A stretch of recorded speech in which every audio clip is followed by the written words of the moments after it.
भजन संहिता 121 और उसके पहला वचन में लिखा हुआ है, मैं अपनी आंखें पर्वतों की ओर लगाऊंगा, मुझे सहायता कहाँ से मिलेगी। ये मेरे और आपके लिए एक प्रश्न है।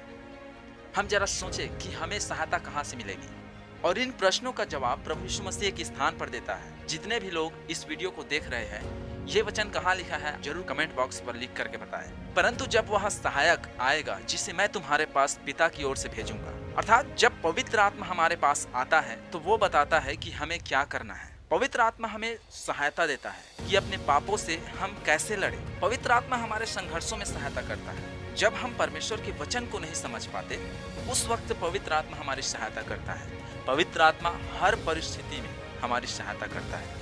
आप एक बार सोच कर देखिए, यदि ये सहायता मुझे और आपको ना मिले तो हमारी जिंदगी का क्या होगा। ये सामर्थ्य यदि मुझे और आपको ना मिले तो हम क्या कर सकते हैं उसके बिना। न्यायों की पुस्तक 16 अध्याय और उसके 20वें वचन में लिखा हुआ है, तब उसने कहा, हे शिमशोन, पलिश्ती तेरी घात में है। तब वह चौंक कर सोचने लगा, मैं पहले के समान बाहर जाकर झटकूंगा। वह न जानता था कि यहोवा उसके पास से चला गया है।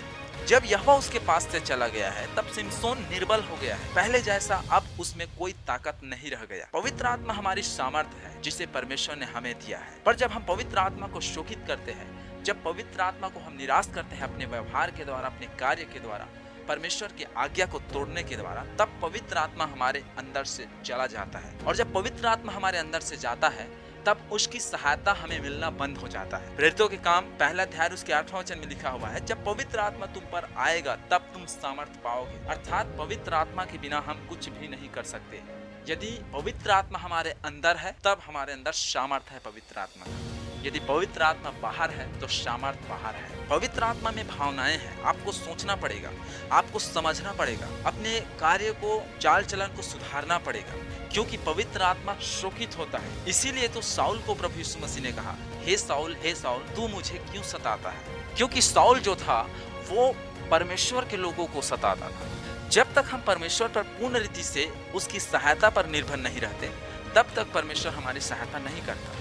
पवित्र आत्मा की सामर्थ्य हमें इसलिए भी जरूरी है क्योंकि सताव है, और पवित्र आत्मा ही हमें निर्भय बनाता है, वही हमें सहायता देता है। उसके बिना हम कुछ भी नहीं कर सकते। पहला थिस्सलुनीकियों 2 अध्याय और उसके 18वें वचन में लिखा हुआ है, इसलिए हमने अर्थात मुझ पौलुस ने एक बार नहीं वरन 2 बार तुम्हारे पास आना चाहा, परंतु शैतान हमें रोके रहा। शैतान हमें रोकता है परमेश्वर के काम को करने से, और दूसरा कि मनुष्य भी रोकता है परमेश्वर के काम को करने के लिए। इसीलिए हमें एक सहायक की आवश्यकता है, इसीलिए हमें एक सामर्थ्य की आवश्यकता है, अर्थात पवित्र आत्मा, जिसकी सामर्थ्य से हम उनको रोक सकते हैं। दानियल की पुस्तक 1 अध्याय और उसके 20 वचन में जब पढ़ते हैं तो वहाँ पर हमें मिलता है कि बुद्धि और हर प्रकार की समझ के विषय में जो कुछ राजा उनसे पूछता था, उसमें वे राज्य भर के सब ज्योतिषियों और तंत्रियों से 10 गुणे निपुण ठहरते थे। क्योंकि परमेश्वर का आत्मा दानियल, सद्रक, मेशक और अबेदनगो के अंदर सहायता करता था कि वो सारी कठिन बातों को